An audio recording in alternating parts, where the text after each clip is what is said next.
Nous aimons tous avoir le choix sur la sélection du masque, car il y a de nombreux types de visages, jeunes ou vieux, gros ou minces, avec ou sans barbe. Pour garantir un ajustement optimal du masque en ventilation, 3 facteurs jouent un rôle essentiel. La jupe, la liaison entre la jupe et la coque du masque, le harnais. Regardons ensemble la jupe. Elle est caractérisée par des lèvres doubles.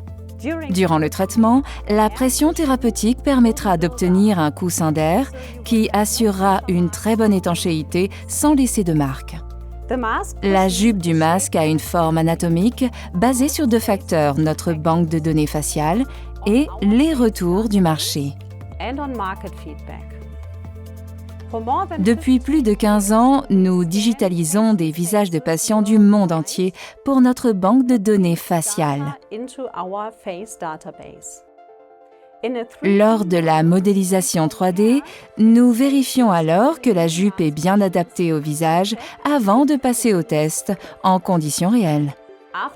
Après le lancement du masque, nous collectons et analysons continuellement les réactions du marché. D'ailleurs, tous ces résultats sont également pris en compte lors du développement de nos futurs masques. Le deuxième facteur décisif est la liaison entre la jupe et la coque du masque. Elle doit rester stable durant la thérapie, quel que soit le niveau de pression ou quelle que soit la différence de pression entre l'inspiration et l'expiration.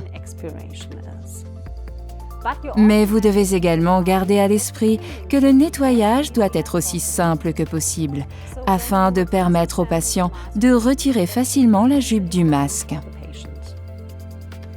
Pour finir, il y a le harnais. La matière du harnais est moins flexible et suffisamment solide pour prévenir l'apparition de fuites ou une instabilité du masque sous l'effet de fortes variations de pression.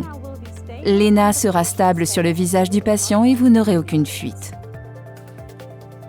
Lors du développement, nous avons veillé à ce que l'ENA puisse facilement être utilisée tant par le patient que par des tiers. À l'hôpital comme à la maison, il est possible que le masque doive être manipulé par des soignants ou de la famille. Ce facteur ne doit pas être négligé.